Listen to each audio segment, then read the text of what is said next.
espero nunca, nunca estar nestas situações. Mas não... Eu é que tenho que empurrar a pessoa porque é volumosa e não sei o quê. Não consigo. Primeiro, eu não sei porque é que estão 5 pessoas numa linha de comboio, mas vamos fingir que alguém os prendeu lá. Você trabalha para a CMTV? Os cauladores não vão adormecer ao volante, não vão conduzir embriagados, que são as principais razões para que milhares e milhares de pessoas morrem todos os dias em acidentes de carro e todo o mundo. Há pessoas que dizem que o melhor é o que tem mais dinheiro. Há pessoas que dizem que o melhor é o mais bonito. Há pessoas que dizem que o melhor é qualquer... Para mim, o melhor é o mais feliz.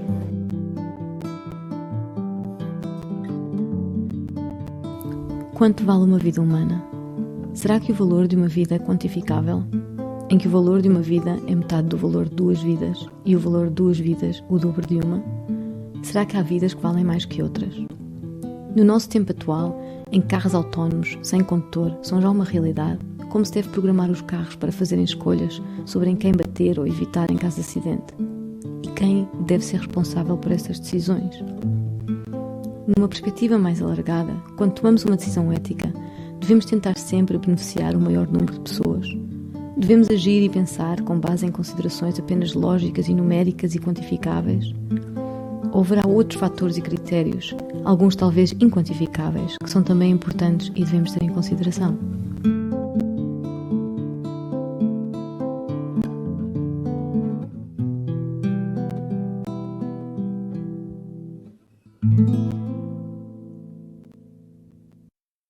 Há um dilema ético famoso, chamado o dilema do trolley, que nos põe em confronto com estas questões. Imagine que vinha um comboio descontrolado em direção a 5 pessoas que estão, por alguma razão, presas na linha. Se o comboio prosseguir o seu caminho, vai atropelar e matar aquelas 5 pessoas. Você está ao lado de uma alavanca. Se puxar a alavanca, o comboio muda de linha, onde vai atropelar e matar uma pessoa que está também presa à linha. Puxa a alavanca ou não puxa a alavanca? E porquê? Puxo. Porquê? Porque, apesar de tudo, parece-me menos grave matar que morra uma pessoa do que 5. Eu acho que podendo salvar mais pessoas, se calhar acabava por salvar mais pessoas e puxava a alavanca. Eu acho o conveniência, se é para matar 5, mata uma. Puxava a alavanca, perfeitamente, puxava a alavanca para não matar os 5 pessoas de uma vez. Sim, puxo. Porque de um lado estão 5 pessoas e do outro está uma. É melhor perder-se uma vida do que 5. Puxo. Entre 1 e 5, puxo a alavanca, sim. Mas é terrível, não é? Mas sim, acho que puxo a alavanca. Não sei. Não há outra hipótese. Não podia para tirar a alavanca e mandar para o meio do terraço para mandar parar o comboio? Não há uma terceira opção. Claro, claro que o dilema é sempre, pronto, é preferível matar um do que matar 5. Pronto. É óbvio. Acho que não faria nada se o trolley está descontrolado. Vou tentar sair da frente e tentar avisar as pessoas, gritar assim ao fundo: olhem, está mesmo a chegar, saiam rápido. Acho que se interferisse, minha consciência ficava um bocado mais... Era uma questão que me ficava presente na consciência todos os dias, acho eu. Enquanto que se eu não interferisse de todo, ficava todos os dias até eu ter processado que assistia a uma situação traumática na qual eu não tive nada a ver com. Mas não acha que não agir não é também uma ação? Sim, sem dúvida. Mas, e neste ponto de vista, é a ação com a qual eu ficaria melhor de acordo com a minha própria consciência. Quando se apresenta este cenário em aulas de ética, forçamos os alunos a pensar a sua primeira resposta, alterando quem está nas 2 linhas, pondo, por exemplo, uma criança de um lado e idosos do outro, ou alguém que nos é querido sozinho numa linha e 5 desconhecidos na outra. Claro, obviamente que existe uma série imensa de implicações possíveis nesta resposta, nomeadamente quem é a pessoa de um lado e quem são as 5 pessoas do outro. Não sei, o histórico das pessoas, a idade das pessoas, a longevidade, acho um bocado por aí. Então, se fosse, por exemplo, uma criança de 2 anos e 5 pessoas acima dos 80, mudavas a tua decisão? Mudava. Ok, não puxavas a alavanca? Não. Pois, eu acho que não ia mudar a minha opinião. eu acho que continuam a ser 5 vidas e ser uma. Por mais que sejam pessoas mais velhas ou mais novas, ou uma mais nova, eu acho que preferia matar a mais nova para ficar com mais pessoas. Mas se me dissessem que esta aqui era a minha mãe, eu matava na mesma este. Eu acho que matava na mesma. Primeiro, claro que eu tenho uma relação muito mais próxima com a minha mãe do que com estas pessoas que eu nem sequer conheço. Ao fim, aqui é uma mãe, a minha mãe, e aqui são pessoas que eu não conheço. São mais pessoas aqui, estão mais vidas aqui em causa do que aqui. Mas para mim é mais importante esta pessoa estar viva do que as outras, sinceramente. Não vou estar a dizer que não, mas é o que eu acho. Eu acho que eu não devia tomar a decisão pelos meus afetos, mas acho muito difícil eu conseguir ignorar que está ali a minha mãe e matar a minha mãe. É quase impossível ignorar uma coisa dessas. Ai, uma criança era bom. Criancinha. Salvava a criança. Eu sei lá, mas a criança, não era capaz de deixar morrer a criança. Tinha que salvar alguém. As pessoas valem todas humanas, somos todos humanos, mas uma criancinha não era capaz de ver um ser humano ali, uma criança morrer. Não sei, pronto. Gostava muito de fazer isso, não salvar toda a gente, mas aquela criança não podia deixar-se morrer. Ai, os crimes, isso era logo a viola. Isso era logo a viola. Agora acho que nunca tiveram nada e salvavas. Agora os criminosos eram todos para a frente, não faziam cá falta nenhuma. Não, porque é sempre salvar mais pessoas, salvar mais vidas humanas. Porque são seres humanos iguais, são bebês, mas eles são seres humanos iguais, mas eu puxava a alavanca na mesma. Exatamente, eu puxava a alavanca na mesma, em vez de matar 4 ou 5, matava só uma.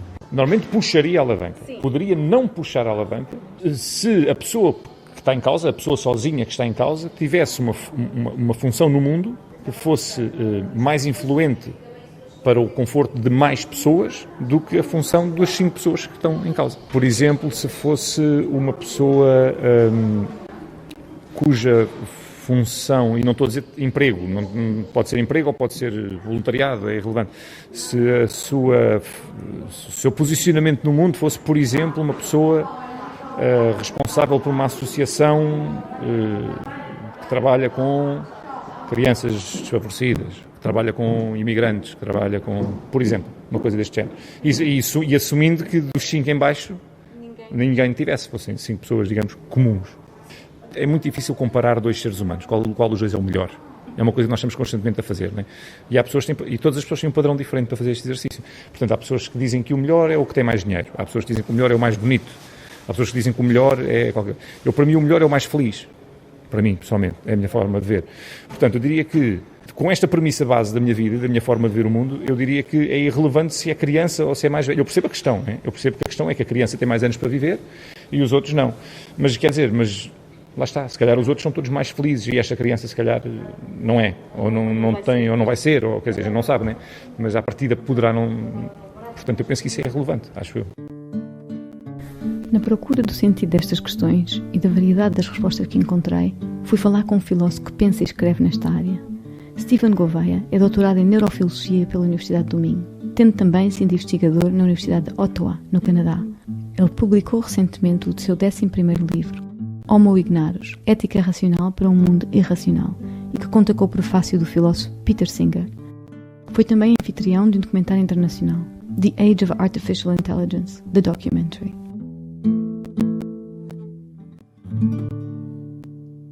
Então, o Dilema do Trolley aparece publicado pela primeira vez por uma filósofa, a Philippa Foot, em 1967.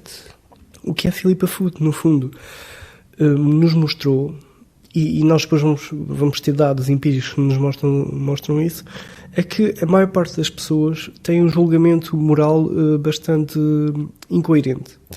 E isto porque depois há uma segunda versão do cenário. E essa segunda versão do cenário diz mais ou menos o mesmo que a primeira. O aspecto inicial é o mesmo. Há um comboio desgovernado que vai matar 5 pessoas se nada acontecer.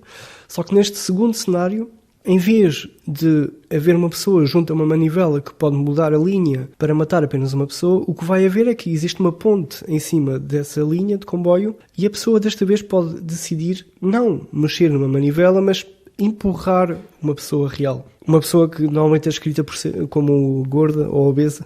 Não sei porque, é um detalhe irrelevante, acho eu. Um parênteses. A razão por que a pessoa que podemos atirar da ponte é obesa ou volumosa por qualquer outra razão, é para supostamente conseguir parar o movimento do comboio. Por vezes, como efeito secundário, pintar o cenário desta forma também oferece uma oportunidade para revelar e depois questionar alguns preconceitos que possam haver. Fim de parênteses. Desta vez, então, nós temos que literalmente empurrar uma pessoa que vai cair na linha de comboio e vai impedir que o comboio mate os tais 5 trabalhadores. E neste segundo cenário é muito interessante porque a resposta das pessoas muda. No primeiro cenário, normalmente, mais de 90% das pessoas diz que, efetivamente, mudava a linha do comboio. E é curioso porque também há estudos sobre os filósofos profissionais, inquéritos, e também se perguntou a milhares de filósofos o que é que eles fariam, e mais de 70% também diz que mudaria a linha do comboio. O interessante é que, quando vamos para o segundo cenário, as coisas mudam radicalmente. Apenas 10% das pessoas diz que empurraria o tal homem obeso para salvar as 100 pessoas. Como responderam, então, as pessoas com quem falei a este segundo cenário do homem na ponte? E de que maneira compreenderam se os cenários eram parecidos ou diferentes? Oh, meu Deus, pá. Espero nunca estar nestas situações. Pá, mas não... Eu é que tenho que empurrar a pessoa porque é volumosa e não sei o quê. Não consigo. Não consigo. Espero que seja mesmo muito pesada para eu não conseguir fazer isso. Não, para salvar as malditas 5 pessoas desta coisa. Não. Mas se calhar não sei se era capaz de empurrar outra pessoa. Acho que não. Apesar de não saber o que ia acontecer, mas não conseguia empurrar outra pessoa. Empurrar, não. São diferentes porque uma coisa é a pessoa tomar uma decisão, mas nunca, como é que eu vou dizer... ir diretamente ao ser humano, não sei explicar. Ir empurrar um ser humano, não sei se não era capaz. Quer dizer, a situação é muito parecida, não é? É para salvar pessoas e para matar pessoas, mas não sei explicar, não sei se conseguiria fazer isso. Bom, aí teríamos, é um dilema difícil porque sem uma forma de perceber qual dos dois prejuízos é o maior, digamos assim, 5 pessoas ou aquela pessoa, provavelmente não teria coragem de empurrar. Mas se soubesse, por exemplo, que é uma pessoa que gosta de touradas, se calhar empurrava. Para ser sincero. Eu penso que sim, porque esta decisão implica ter uma coragem que implica olhar para a cara daquela pessoa e empurrá-la, quer dizer, ou seja, sacrificá-la diretamente. Aqui a minha ação é... O comboio vai para qualquer lado, ou vai para ali ou vai para aqui. Aqui se eu não fizer nada, não há situação. Se eu não estivesse lá, não há situação. Não é? E assim eu aí passo a ser um ator mais ativo. Eu acho que não empurro. Eu não empurro. Porquê? Porque estava a ser um assassino e ia matar uma pessoa. Por mais que eu salvasse as outras todas. Neste caso da alavanca, eu não tenho contacto nenhum com a vítima. Neste aqui, eu próprio com as minhas mãos é que ia atirar a vítima lá para baixo. Ok, eu tenho outra explicação ainda para isto. Se aqui eu puxo a alavanca, porque estão 5 pessoas. Aqui eu não empurrava... Primeiro, eu não sei porque é que estão 5 pessoas numa linha de comboio, mas vamos fingir que alguém as prendeu lá. E depois... Eu acho que esta pessoa aqui não merece ir lá para baixo, não tem culpa de ir lá para baixo. Esta pessoa aqui também está num caminho de comboio, esta supostamente está salva. Se ela ficar ali, não acontece nada. Ela também está numa linha de comboio, esta está cá em cima onde eu estou. Neste caso é diferente, sim. Até porque a maneira como se referiu é que a pessoa estava em cima de uma ponte, portanto eu estava de igual para igual com esta pessoa e o empurrava. Isso é diferente. Neste caso eu não estou de igual para igual com ninguém, estou só eu a puxar umas alavancas, prefiro afastar-me das alavancas. Estou literalmente no mesmo plano em que uma das pessoas que estou a considerar sacrificar. Stephen Gouveia insiste que os cenários, no essencial, não são diferentes. Que estamos a ser distraídos por fatores irracionais e irrelevantes. Se empurramos ou usamos uma alavanca, se alguém está na ponta ou na linha. Que são fatores que não têm relevância ética, diz. E que se tivéssemos a agir de forma puramente racional, não alterariam a nossa resposta. Há boas razões para defender esta posição. Rações têm a ver com a justiça das nossas percepções e ações no mundo.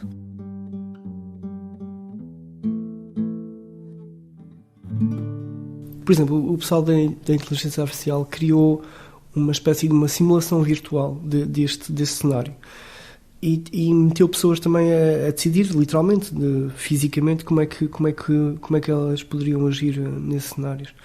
E nós temos dados interessantes que mostram, por exemplo, no cenário 2 os homens têm mais tendência a empurrar a pessoa do que as mulheres. Depois, outro aspecto curioso é que, na generalidade, as pessoas estão mais disponíveis, digamos assim, a sacrificar um homem do que uma mulher, e isto são dados que mostram que aspectos pequenos da experiência mental podem mudar, de facto, como as pessoas agem. Claro que, para mim, eu acho que isto não é bom. Não é bom, porque há problemas reais no mundo em que as pessoas são igualmente incoerentes no tal julgamento moral que fazem, e isso é um problema. E eu, por exemplo, no meu mais recente livro, no Homo Ignoris, eu falo sobre o problema da pobreza no mundo. Em Portugal, por exemplo, existe uma associação que é a Make-A-Wish, que no fundo realiza desejos ou sonhos de crianças em estado terminal, normalmente com um cancro que não é possível ser curado. E esta associação, esta organização sem fins lucrativos, eu analisei o relatório de 2017 e eles tiveram mais de 1 milhão e tal de doações, e depois eu fiz um cálculo, já não lembro bem qual, mas onde concluí que das 300 e tal crianças que eles ajudaram nesse ano, cada desejo custou cerca de 15 mil euros. E o problema é que nós, com 15 mil euros, se pudermos, por exemplo, doar a instituições de altruísmo eficaz, que são instituições cujos métodos são estudados, cuja doação é rigorosa e é transparente, nós, com esse valor, poderíamos salvar centenas e centenas de crianças da morte. Ou seja, eu acho que há aqui uma incoerência moral da maior parte das pessoas. A maior parte das pessoas mais facilmente doa à Make-A-Wish em Portugal do que a uma instituição de altruísta eficaz. Eu acho que isso é um problema, porque nós não estamos a agir da forma mais moral que podemos. E reparem que o custo é exatamente o mesmo, porque eu doar 5 euros à Make-A-Wish, o impacto para a minha vida é exatamente o mesmo de eu doar 5 euros para uma instituição de altruísta eficaz. Mas como a maior parte das pessoas é irracional na sua decisão moral, escolhe critérios para fazer a sua doação que eu acho que não são os melhores moralmente. O facto, por exemplo, nós não vemos as crianças em África literalmente a morrer, e isso é uma forma das pessoas doarem àquela criança que conseguem ver a fotografia e o nome. Mas lá está, isto é um aspecto emocional que deveria ser irrelevante para a nossa escolha moral. Há uma questão ética atual que torna estes cenários relevantes, que são aparentemente tão disparatados e inverosímeis. Hoje em dia, carros autónomos, conduzidos por um computador, são já uma realidade. Se cenários de comboios descontrolados e pessoas presas à linha parecem descabidos, haverá cenários concretos em que um carro autónomo poderia, por exemplo, atropelar alguém a atravessar uma estrada ou desviar-se e ir de encontro a um muro, matando ou ferindo seriamente os seus ocupantes. É preciso programar os carros autónomos para essas ocasiões. Como devem então ser programados? E quem deve decidir? Este tipo de questões normalmente são avaliadas sempre numa situação em que o carro está descontrolado, por exemplo, tal como no trolley problem, e se correr mal, deve dar prioridade ao quê? Neste caso, acho que o carro vai dar sempre prioridade, não sei se está certo ou errado, mas imagino que, pelo menos ao início, vai dar sempre prioridade à pessoa que está a conduzir, à pessoa que comprou o carro. Quando tivermos, eventualmente, uma rede de carros autónomos, a coisa é diferente, até em termos de transportes públicos será diferente, precisamos pensar nisso de forma diferente. Acho que agora, ao início, vai ser sempre a dar prioridade a quem está a conduzir, mesmo que do outro lado as questões, portanto, sejam 5, 4 crianças ou até 5 ou 4 adultos. Se isso está certo ou errado. É claro que me parece um bocado errado e que vamos levar algum tempo até chegar ao que é certo. Provavelmente nunca vamos chegar a um certo, mas eu acho que se deve dar prioridade às crianças, como é óbvio. No entanto, acho totalmente irrealista pensar que isso vai acontecer. Os carros vão proteger quem os compra. Acho que o idílico era um misto entre as regras de trânsito e os mais vulneráveis, não é? Mas eu também não sei, não percebo muito do assunto, não sei até que ponto é que é possível chegar-se a esse meio termo. Não havendo nenhum meio termo, provavelmente as regras de trânsito, algum tipo de sistema que seja igual para todos. as regras de trânsito parecem iguais para todos. Do ponto de vista ético, não sei muito bem quem é que devia controlar isto. Acho que vai depender um bocado. Cada Estado soberano tem órgãos para decidir isso. Eu acho que, por exemplo, cá em Portugal vamos ter o Estado a controlar isso muito rapidamente, assim que as empresas privadas começarem a operar dessa forma em Portugal. Se isso está certo ou é errado? Bem, do ponto de vista da nossa construção de Estado, nós decidimos que, ideologicamente, queremos um Estado assim, e por causa disso acho que está certo, mas pode vir a gerar muitas situações que estão efetivamente erradas. Acho mal feito isso. Sei lá, um carro andar com pessoas, acho que até se pode dar mais acidentes. Esses carros nem haviam de circular assim, nem haviam de circular, haviam de acabar, porque já é um perigo na estrada. Eu acho que é um perigo a conduzir assim, sem uma pessoa a guiar. Mas também quem anda com o carro a conduzir também às vezes também erra, não é? Mas eu também andar com o carro sem ninguém lá dentro, eu também não acho bem. Mas podia haver uma falha ou qualquer coisa, não sei. Ou não sei, a minha mentalidade não dá para isso. Olha, também se dá muitos acidentes de carro, sem dúvida que dá. Falta de atenção, excesso de velocidade e tudo. Mas o carro automático também não vai ter essa informação. Só vai quanto muito consegues lhe dizer, o algoritmo reconhece 5 pessoas ou 5 vultos, ou pessoas talvez, ou reconhece uma e pode decidir pela quantidade. O carro automático, a inteligência artificial nunca conseguirá fazer essa decisão qualitativa, será sempre uma decisão quantitativa. Às tantas, a inteligência artificial consegue coisas que nós não fazemos ideia e consegue fazer uma avaliação que nós nunca sequer pensámos, não sei. Mas eu acho que a única que pode fazer, a única possível, com aquilo que eu sei sobre a inteligência artificial, será uma questão numérica, não é? Porque não imagina existirem outros critérios de avaliação em frações de segundos que permitam qualquer tipo de decisão. Perguntei também ao Stephen Gouveia o que ele pensa sobre a questão dos carros autónomos em relação com o dilema do trolley. Independentemente de haver dilemas do trolley na vida real, esses dilemas parece-me que vão ser sempre menores do que as vantagens que os próprios carros autónomos trazem para a sociedade. Ou seja, nós neste momento temos muitas pessoas a morrer nas estradas por desatenção humana, digamos assim, por incompetência humana, e os carros autónomos, no fundo, surgem como uma possibilidade de resolver esses problemas. Os carros autónomos não vão adormecer ao volante, não vão conduzir inebriados, que são as principais razões para que milhares e milhares de pessoas morrem todos os dias em acidentes de carro em todo o mundo. E os carros autónomos vão resolver isto. Agora, a tecnologia nunca é sempre perfeitamente boa ou perfeitamente má. E tem sempre uma análise de custo-benefício que nós temos que fazer como sociedade.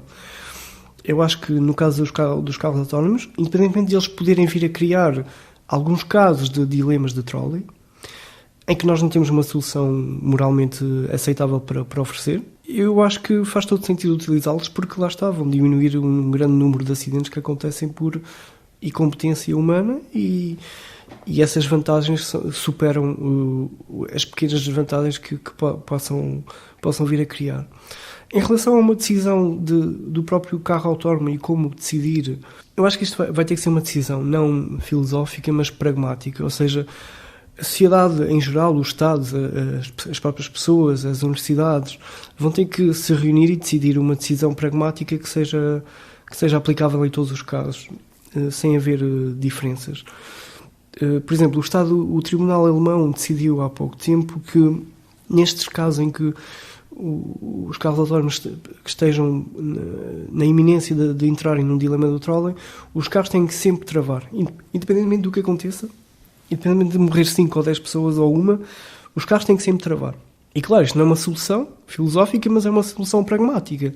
Ou seja, nós vamos uniformalizar o processo algorítmico das empresas que desenvolvem estes carros.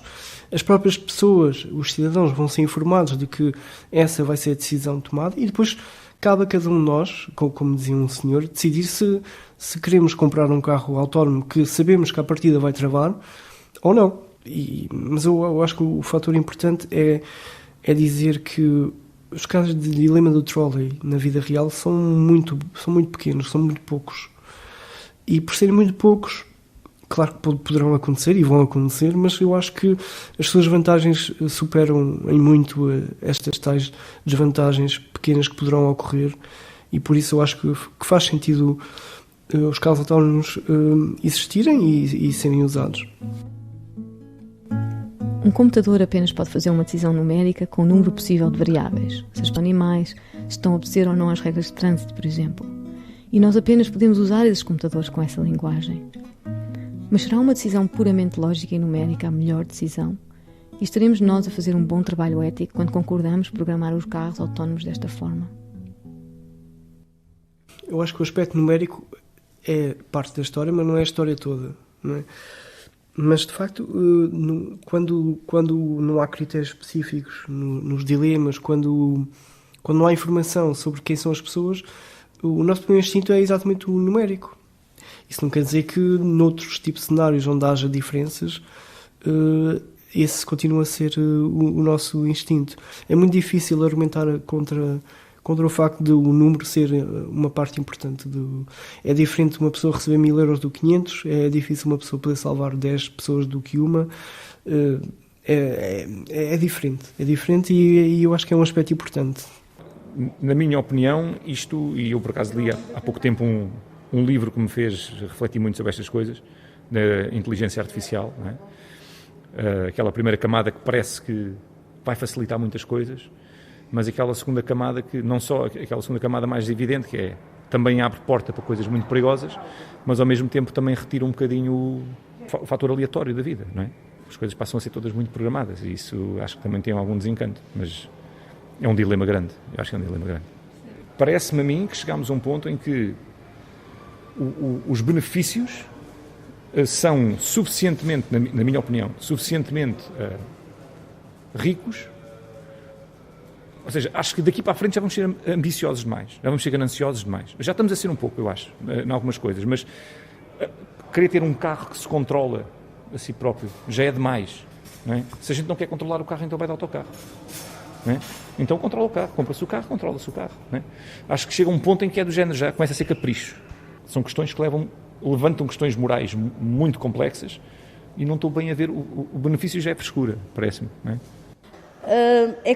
São decisões muito complicadas, mas o ideal seria que se conseguisse não ter que tomar uma decisão dessas, porque a gente pensa logo em mais vidas humanas, mas depois pensa assim, mas que direito tenho eu, não é?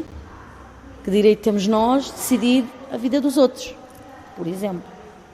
Que direito tenho eu, como pessoa, de decidir que aquela vai morrer e que a outra não? A primeira resposta pode ser no primeiro exemplo, aqui estão 5 pessoas, aqui está uma. E isso pode ser a resposta mais automática, mas isso nunca pode ser a resposta definitiva, porque o número de pessoas que está num lado e que está no outro não é um argumento para decidir se morrem 5 pessoas ou se morrem só 2. Acho essa decisão tão difícil. Talvez a inteligência artificial consiga lá chegar melhor do que nós, porque eu não me sinto com conhecimento ou com inteligência emocional suficiente para tomar uma decisão desse género. Quem é que sou eu para decidir se morrem 5 ou se morrem 2 ou se morre uma e com uma criança? Não sei. Será mais fácil se for uma inteligência artificial sem sentimentos do que alguém que, quando toma uma decisão desse género, tem uma série de consequências de futuro ou que terá que viver com o peso e a responsabilidade do que fez, do que um computador que à partida não tem sentimentos, que aconteça o que acontecer não vai sentir nada em relação àquilo que acabou de fazer.